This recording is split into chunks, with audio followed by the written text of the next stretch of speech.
Hello everyone, ఇలాంటి videos మీకు ముందుగా కావాలి అనుకుంటే మా ఛానల్ని సబ్స్క్రైబ్ చేసుకొని పక్కనే ఉన్న బెల్ ఐకాన్ని క్లిక్ చేయండి. అప్కమింగ్ రివ్యూలోకి వెళ్ళిపోదాం. ఎపిసోడ్ స్టార్ట్ అవ్వగానే వసుధార బోర్డ్ మీటింగ్కి అటెండ్ అవ్వాలని ఇంటి నుంచి బయలుదేరేలోపే వసుధారకి ఒక కొరియర్ వస్తుంది కదా. అందులో రిషి బ్రేస్లెట్ ఉంటుంది.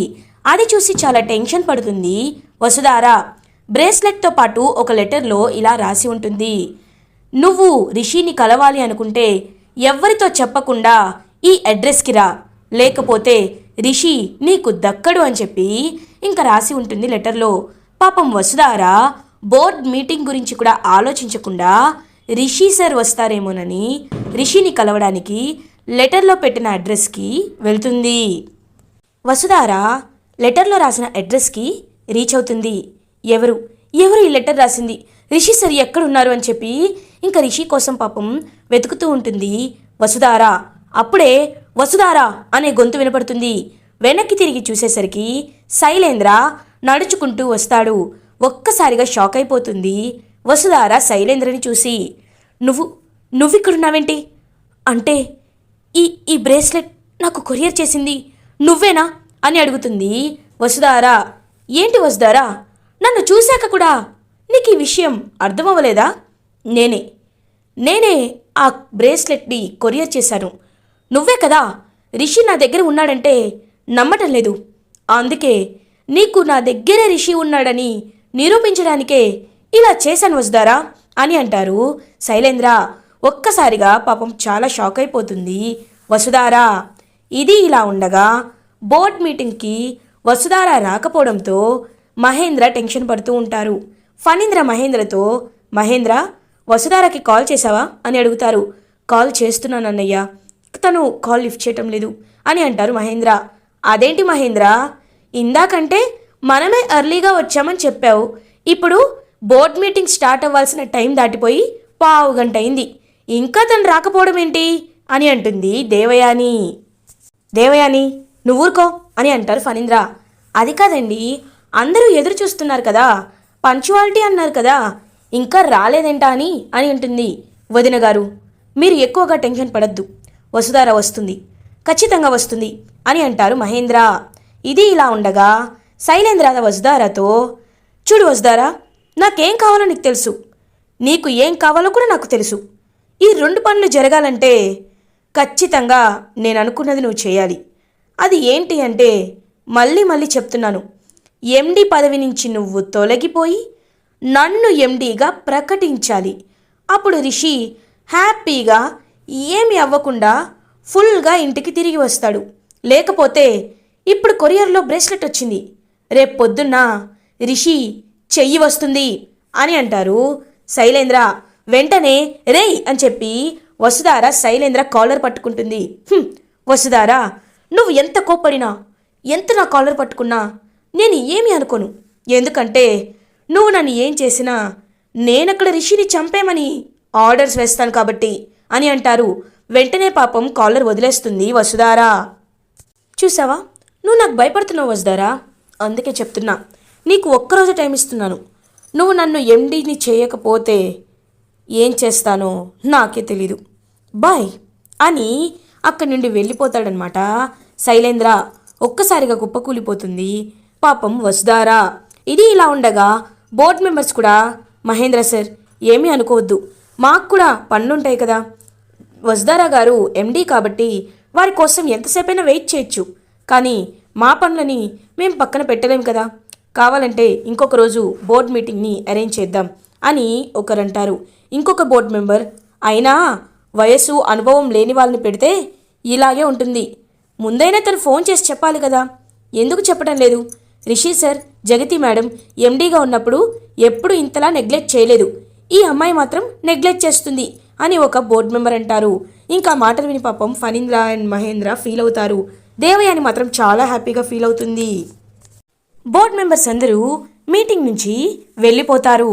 పాపం ఫణీంద్ర, మహేంద్ర చాలా ఫీల్ అవుతూ ఉంటారు. చూసారా అండి, నేను చెప్పిందే జరిగింది, ఆ అమ్మాయికి కనీసం పంక్చువాలిటీ లేదు అని చెప్పి దేవయాని కూడా అక్కడి నుండి వెళ్ళిపోతుంది. అయినా ఏంటి మహేంద్ర ఇది, ఎందుకని వసుధార కాల్ లిఫ్ట్ చేయటం లేదు? వసుధారా ఎక్కడుంది అని అడుగుతారు. ఏమో అన్నయ్య, తను కాలేజ్కే బయలుదేరుతాననింది. ఒకవేళ వసుధారా అని చెప్పి పాపం ఫణీంద్ర అండ్ మహేంద్ర. ఇది ఇలా ఉండగా వసుధారా ఇంటికి రీచ్ అవుతుంది. పాపం వసుధారా చాలా అంటే చాలా బాధపడుతూ ఉంటుంది.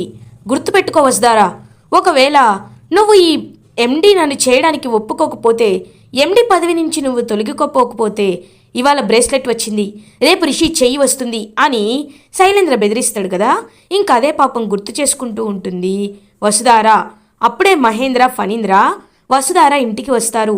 వసుధార ఏడవడం చూసి షాక్ అవుతారు మహేంద్ర ఫణీంద్ర. అమ్మా వసుధారా అని ఇంకా మహేంద్ర వసుధార దగ్గరికి వెళ్తారు.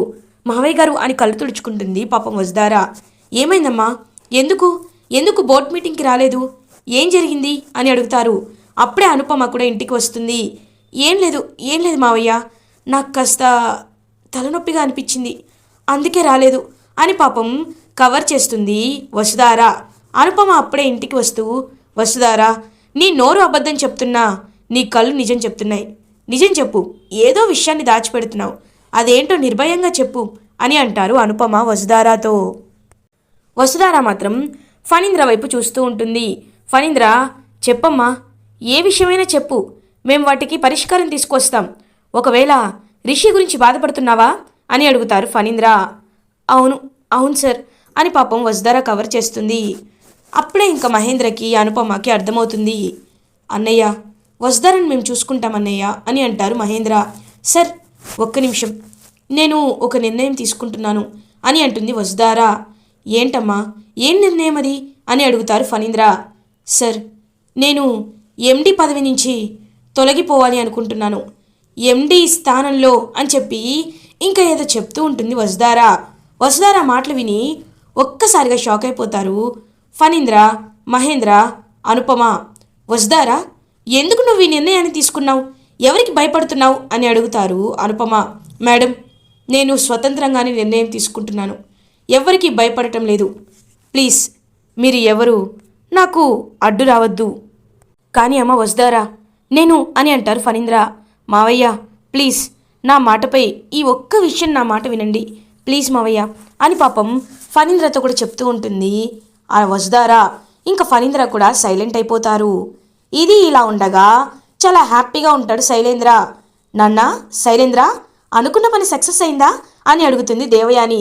ఎస్ మామ్, చాలా బాగా సక్సెస్ అయింది, ఖచ్చితంగా వసుధారా రేపు నా చేతిలో ఎండి సీట్ని పెడుతుంది, ఇది ఖాయం అని చెప్పి హ్యాపీగా ఉంటాడు శైలేంద్ర.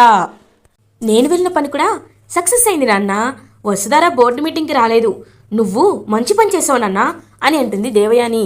లేకపోతే మామ్ నాతో వసుధారా పెట్టుకుంటుందా, ఇప్పుడు చూడు రేపటికల్లా గడగడ వణికిపోయేటట్లు చేస్తా అని చెప్పి శైలేంద్ర చాలా హ్యాపీగా, దేవయాని శైలేంద్ర ఇద్దరూ ఈవిల్గా నవ్వుతూ ఉంటారు. ఇది ఇలా ఉండగా ముకుల్ తన ఇన్వెస్టిగేషన్ని కంటిన్యూ చేస్తూ ఉంటారు.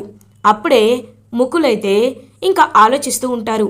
ఎటు వెళ్ళినా డెడ్ ఎండే కనబడుతుంది, ఇప్పుడు ఏం చేయాలి, అసలు ఈ కేసుని ఎలా సార్ట్అవుట్ చేయాలి, రిషి సార్ ఫోన్ సిగ్నల్స్ని ట్రాప్ చేద్దామంటే ఫోన్ స్విచ్ ఆఫ్ అయిపోయింది, ఇప్పుడు ఏం చేయాలి అని ఆలోచిస్తూ ఉంటారు ముకుల్ వాళ్ళ అసిస్టెంట్ ముకుల్తో, సార్ ఎందుకు సార్ ఇంత తలనొప్పి పెట్టుకుంటారు, అయినా వేరే కేసుల గురించి మీరు ఆలోచించండి, ఈ కేసు గురించి తర్వాత ఆలోచించండి సార్ అని అంటారు. ఏంటి ఉచిత సలహా ఇస్తున్నావా, చూడు నేను ఒక్కసారి కేసు టేకప్ చేశానంటే ఖచ్చితంగా అది జరిపే తిరుగుతాను, ఆ శైలేంద్రే అసలైన నేరస్తులని తెలుస్తుంది, కానీ రిషి సార్ ఎక్కడున్నారో కనిపెట్టాలంటే ఏం చేయాలి అని చెప్పి ఆలోచిస్తూ ఉంటారు ముకుల్. ఏంటి శైలేంద్ర గారా అని అంటారు అసిస్టెంట్. ఏంటి ఎక్కడలేని రెస్పెక్ట్ వస్తుంది, గారు గీరు అంటున్నావు వాడిని అని అంటారు ముకుల్. ఏం లేదు సార్, ఏం లేదు అని చెప్పి పక్కకు వెళ్తాడనమాట ఆ అసిస్టెంట్. అప్పుడే ఇంకా ముకుల్ అసిస్టెంట్లో ఉన్న భయాన్ని టెన్షన్ని గమనిస్తాడు. గమనించి ఆ అసిస్టెంట్ వెనకాలే వెళ్తారు. అప్పుడే అసిస్టెంట్ శైలేంద్రకు కాల్ చేస్తాడు. హలో చెప్పు అని అంటారు శైలేంద్ర. సార్ మీ గురించి మా ముకుల్ సార్కి డౌట్ వచ్చేసింది సార్, మీరే నేరస్తులని ఫిక్స్ అయిపోయారు అని అంటాడు అసిస్టెంట్. రేయ్ వాడేమైనా చేసుకొని నాకు అవసరం లేదు, నేను రేపు ఎండి అవ్వబోతున్నాను, అయినా ఆ ముకుల్కి సాక్ష్యం దొరకాలి కదా, నువ్వు మాత్రం అలర్ట్గా ఉండు, వాడికి ఏ చిన్న క్లూ దొరికిందని తెలిసినా నాకు వెంటనే చెప్పు అని కాల్ కట్ చేస్తాడు శైలేంద్ర. ఓకే సార్ అని వెనక్కి తిరుగుతారు ఆ అసిస్టెంట్. వెనక్కి తిరిగేసరికి ముకులుంటాడు. ముకుల్ని చూసి ఒక్కసారిగా షాక్ అయిపోతారు ముకుల్ వాళ్ళ అసిస్టెంట్. ఇది ఇలా ఉండగా మార్నింగ్ అవుతుంది. శైలేంద్ర హ్యాపీగా మంచి సూట్ వేసుకొని ఈరోజు నేను ఖచ్చితంగా ఎండీని అవుతానని చెప్పి ఇంకా శైలేంద్ర చాలా హ్యాపీగా నేను ఎండీ అవుతున్నాను అని చెప్పి ఇంకా రెడీ అవుతూ ఉంటారు. అప్పుడే శైలేంద్రకి ఫోన్ కాల్ వస్తుంది. ఎవరిది నంబర్ అని ఫోన్ చేస్తాడు. ఇంక ఫోన్ లిఫ్ట్ చేస్తాడు శైలేంద్ర. హలో సార్, మేము సార్ రిషి సార్ని కిడ్నాప్ చేయమన్నారు కదా అని అన్నారు. రేయ్, అసలు మీరు నిజంగా రౌడీలేనా? ఎవరైనా కిడ్నాప్ చేసినప్పుడు చెప్తారు, మీరేంట్రా ఇప్పుడు ఫోన్ చేస్తున్నారు అని అంటారు. సార్ అది కాదు సార్, నా ఫోన్ పోయింది, అందుకే వేరే ఫోన్ నుండి చేస్తున్నాను. సార్ చెప్పండి సార్, ఇతన్ని మేము ఒక సీక్రెట్ ప్లేస్లో దాచిపెట్టాం, ఎప్పుడు వదిలేయమంటారు అని అంటారు. రేయ్, ఎక్కడ దాచిపెట్టారు? సర్లే అదంతా నువ్వు తర్వాత చూసుకో, నేను చెప్తున్నాను విను. నేను నీకు మెసేజ్ చేస్తాను, అప్పుడు వెంటనే నువ్వు రిషిని వదిలేయి, సరేనా అని అంటారు శైలేంద్ర. సరే సార్, అంటే ఇతను బాగా తప్పించుకోవడానికి ప్రయత్నిస్తున్నాడు అని అంటారు. రేయ్, వాడిని ఏదో ఒకటి చేయండిరా, కానీ ప్రాణాలతోనే ఉండాలి, నేను వచ్చి వాడిని కలుస్తాను అని చెప్పి ఇంకా కాల్ కట్ చేస్తాడనమాట శైలేంద్ర. అప్పుడే ధరణి అక్కడికి వస్తుంది. ఏంటి ధరణి, ఈరోజు ఇంత హ్యాపీగా ఉన్నానన్నా? వచ్చాక నీకే గుడ్ న్యూస్ అర్థమవుతుంది అని శైలేంద్ర హ్యాపీగా ఉంటాడు. ఇంకా అందరూ డిబిఎస్టీ కాలేజ్కి రీచ్ అవుతారు. పాపం ఫణీంద్ర చాలా బాధపడుతూ ఉంటారు. మహేంద్ర కూడా ఇంకా అలా సైలెంట్గా ఉంటారు. వసుధార, అనుపమ అందరూ ఇంకా కాలేజ్కి రీచ్ అవుతారు. బోర్డ్ మీటింగ్ కండక్ట్ చేస్తారు. నిన్న బోర్డ్ మీటింగ్కి రానందుకు అందరూ నన్ను క్షమించండి. నిన్న ఒక పనిపై నేను అర్జెంటుగా వేరే ప్లేస్కి వెళ్ళాల్సి వచ్చింది, అందుకే నేను బోర్డ్ మీటింగ్కి అటెండ్ అవ్వలేకపోయాను. మీ అందరికీ ఒక విషయం చెప్పాలనుకుంటున్నాను. నేను వసుధార డిబిఎస్టీ కాలేజ్ ఎండీగా రిజైన్ చేయాలి అనుకుంటున్నాను అని అంటుంది వసుధార. చాలా హ్యాపీగా ఫీల్ అవుతారు దేవయాని, శైలేంద్ర. బోర్డ్ మెంబర్స్ అందరూ షాక్ అవుతారు. మేడం, అదేంటి మేడం, రిషి సార్ లేనప్పుడు మీరు ఈ నిర్ణయం తీసుకోవడం మాకు అర్థం కావటం లేదు అని అంటారు. నేను ఇది తీసుకోవడానికి ఒక కారణం ఉంది. నా ప్లేస్లో నా తరపున డిబిఎస్టీ కాలేజ్ ఎండీగా ఉండే అర్హత ఒక్కరికి మాత్రమే ఉంది. అది ఎవరు అంటే ఫణీంద్ర సార్ అని అంటుంది వసుధార. ఒక్కసారిగా శైలేంద్ర షాక్ అయిపోతాడు. ఫణీంద్ర సార్, ఈ కాలేజ్ని రిషి సార్ కంటే ముందు మీరే చూసుకున్నారు, ఇప్పుడు కూడా మీరే చూసుకోవాలి సార్ అని అంటుంది వసుధార. అన్నయ్య, నిన్న వసుధారతో మనం మాట్లాడాం కదా, మీకు నచ్చినా నచ్చకపోయినా మీరు కొన్ని రోజులు ఈ ఎండీ బాధ్యతని స్వీకరించాలన్నయ్య, రిషి వచ్చేంత వరకు స్వీకరించాలి అని మాట్లాడతారు మహేంద్ర ఫణీంద్రతో. ఇంకా ఫ్లాష్ బ్యాక్లో మనకు చూపించినట్టయితే అప్పుడే కరెక్ట్గా వసుధార మిమ్మల్ని డిబిఎస్టీ కాలేజ్ ఎండీగా చేయాలనుకుంటున్నాను సార్ అని ఫణీంద్రతో చెప్తుంది. అమ్మ వసుధార, నాకు ఈ బాధ్యతలు అంటే ఇష్టం లేదమ్మా అని పాపం చాలా కన్విన్స్ చేయడానికి ట్రై చేస్తారు ఫణీంద్ర. అన్నయ్య ప్లీజ్ అన్నయ్య, వసుధార ఎందుకు చెప్తుందో అర్థం చేసుకో. రిషి తిరిగి రావాలంటే వసుధార ఎండీ సీట్ నుండి తొలగిపోవాలి. వసుధార తర్వాత అర్హుడివి నువ్వే అన్నయ్య, నువ్వే ప్లీజ్ అని చెప్పి ఇంకా వసుధార అండ్ మహేంద్ర బ్రతిమలాడతారు ఫణీంద్రని. అలా ఫణీంద్ర అయితే ఎండీ అవుతారు. ఒక్కసారిగా శైలేంద్ర షాక్ అయిపోతాడు. నాకు ఈ పదవి నచ్చకపోయినా రిషి మిషన్ ఎడ్యుకేషన్ టూర్ నుండి తిరిగి వచ్చేంత వరకు నేను ఎండీ బాధ్యతల్ని స్వీకరిస్తున్నాను. ఖచ్చితంగా మీ అందరి ప్రాబ్లంకి సొల్యూషన్ని నేను తీసుకువస్తాను అని అంటారు ఫణీంద్ర. ఇంకా అందరూ క్లాప్స్ కొడతారనమాట. శైలేంద్రకి మాత్రం చాలా చాలా చాలా కోపం వస్తుంది. ఇంకా అందరూ బయటికి వచ్చేస్తారు. దేవయాని, నాన్న శైలేంద్ర, మన కళ నెరవేరింది నాన్న అని అంటుంది. ఏంటి మోమ్, ఏంటి నువ్వు అనేది? నా కళ ఎక్కడ నెరవేరింది అని అంటారు. అదేంటి నాన్న, నా ఆశ ఒక్కటే, నువ్వైనా మీ నాన్నైనా ఆ ఎండీ పదవిలో కూర్చోవాలని. మీ నాన్నగారు కూర్చున్నారు, నాకు చాలా సంతోషంగా ఉంది అని అక్కడి నుండి వెళ్ళిపోతుంది దేవయాని.